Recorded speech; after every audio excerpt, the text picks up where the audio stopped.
Salam berjumpa kembali Bapak Ibu, saudara-saudariku yang terkasih. Pada kesempatan ini saya mengajak kita untuk kembali mendengarkan sabda Tuhan yang kita ambil dari Penginjil Lukas bab 9 ayat 7 sampai 9. Herodes dan Yesus.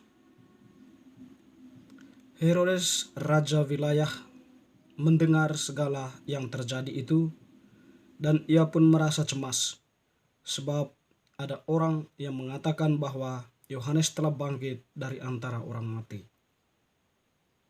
Ada lagi yang mengatakan bahwa Elia telah muncul kembali, dan ada pula yang mengatakan bahwa seorang dari nabi-nabi dahulu telah bangkit.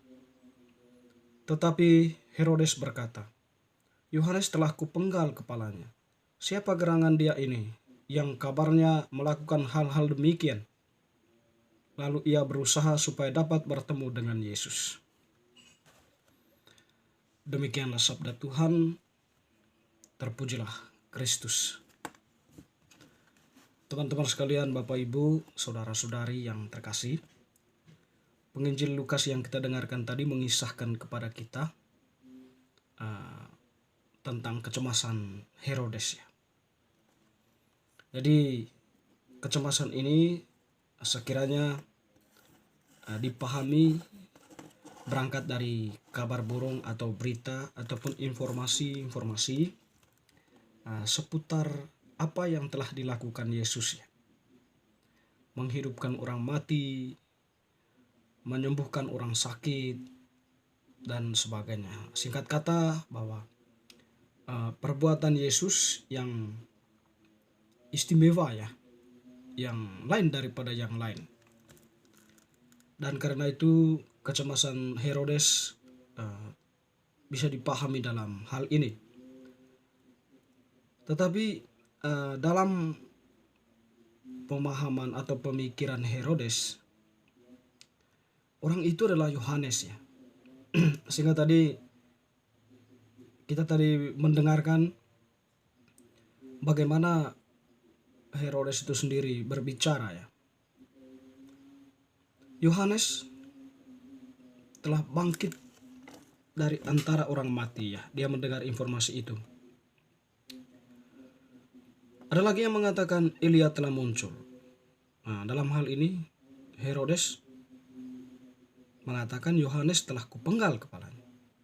Siapa gerangan dia ini? Ya. Sehingga karena terdorong oleh kecemasan itu, pertanyaan-pertanyaan seperti itu, Yesus pun kemudian berusaha supaya dapat bertemu dengan Yesus. Ya. Kecemasan Herodes menggambarkan ya suatu fenomena atau suatu fakta ya, bahwa Herodes itu takut dia dilengserkan, takut ada saingan yang melengsarkan dia dari campuk kepemimpinannya pada waktu itu ya, sehingga berhadapan dengan berita-berita hoax seperti atau berita-berita seperti itu, informasi seperti itu ya, ekspresi kecemasan pun ya terjadi. Bapak Ibu saudara-saudari yang terkasih,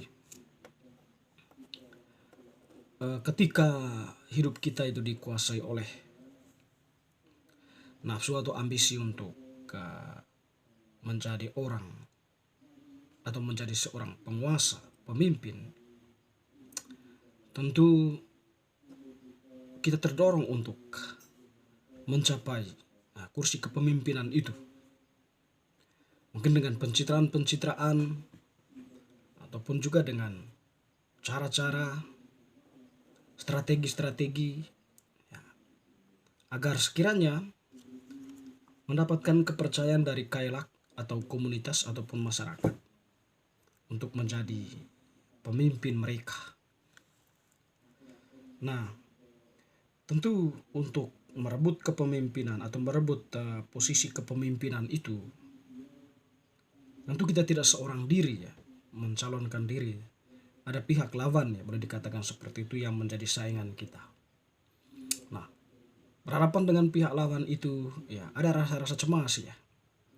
Jangan-jangan kalau saya tidak masuk atau tidak terpilih ya,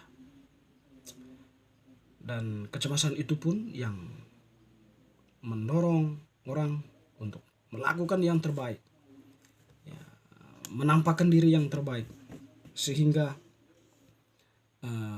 menstimulus pikiran maupun hati masyarakat untuk memilih dirinya atau untuk pada saatnya dia dipilih oleh komunitas, khalayak ramai ataupun masyarakat ya itu.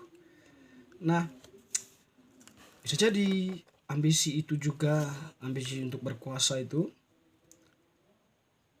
untuk menghapus kecemasan, ada cara-cara lain yang di luar koridor atau aturan yang sudah ditentukan. Ada yang disebut dengan serangan fajar ya, ataupun ada banyak hal lain ya, yang setidaknya itu tindakan-tindakan yang tindakan-tindakan atau rencana-rencana, strategi-strategi yang berusaha untuk mengadopsi pemikiran-pemikiran lain ya, atau yang tidak sesuai dengan apa yang seharusnya menjadi kebijakan publik, kebijakan bersama. Kita mengambil langkah itu atau mengambil langkah itu untuk bisa merebut tadi itu suara rakyat. Sebab rakyat itu ya bermacam-macam pemikirannya, ideologinya ya. Mana yang punya pemikiran, ideologi, tradisi yang lebih kuat, kita masuk dalam situasi itu. Meskipun ada ideologi tertentu yang sangat menentang apa yang menjadi dasar dari kepemimpinan atau menjadi dasar dari sebuah kerajaan atau sebuah negara. Bapak Ibu saudara-saudari yang terkasih, kecemasan Herodes ini juga ya menggambarkan diri kita secara khusus berkaitan dengan kehadiran orang lain dianggap sebagai pengancam atau dianggap sebagai musuh. Dalam konteks kehidupan kita, mungkin kita pernah berada dalam situasi ini ketika ada sahabat kita, tetangga kita, atau saudara-saudara kita, teman kerja kita yang mempunyai kemampuan lebih ya, sehingga dia bisa melebihi kita. Nah, kita mungkin takut kedudukan kita tergeser, posisi kita tergeser, sehingga ada kecemasan tertentu dari dalam diri kita. Lalu mungkin juga ada tindakan-tindakan kita ya, atau sikap kita yang tidak menunjukkan dukungan atau simpati, memberi apresiasi ya, tetapi kita malah boleh dikatakan membuang muka, tidak peduli atau tidak mendukung, bahkan mungkin kita mencela, dan mungkin juga kita berusaha untuk menghalang-halanginya supaya dia tidak menjadi saingan kita. Bisa jadi pengalaman seperti itu menjadi pengalaman kita. Tadi dari bacaan Injil ini sekiranya ya memberikan pesan kepada kita ya, bahwa Yesus itu pertama-tama ya bukan kekuasaan itu yang direbutnya, tetapi Yesus itu pertama-tama datang ke dalam dunia menyelamatkan jiwa-jiwa dengan menyampaikan ajaran-ajarannya, menyampaikan apa yang menjadi kehendak Allah, sehingga semua orang itu berada dalam posisi atau mereka menerima kebenaran itu dan mempraktekannya dalam kehidupan nyata. Di sini kita belajar ya landasan dari kekuasaan dalam dalam konteks kita ini. Yesus sudah menempatkan landasan tertentu ya berhubungan dengan kepemimpinan itu ya. Bagaimana kita sebagai pemimpin nantinya menjadi alat dalam tanda kutip ya, atau kita dipercayakan Allah untuk memimpin suatu negara misalnya, atau memimpin suatu komunitas, suatu tempat, suatu instansi misalnya. Jadi dasar itu sekiranya adalah ya kehendak Allah itu sendiri, menjalankan kepemimpinan itu dalam kebenaran sesuai dengan koridor-koridor yang telah ditetapkan bersama, berlaku adil dan sebagainya. Itunya pesan yang penting untuk kita dari bacaan.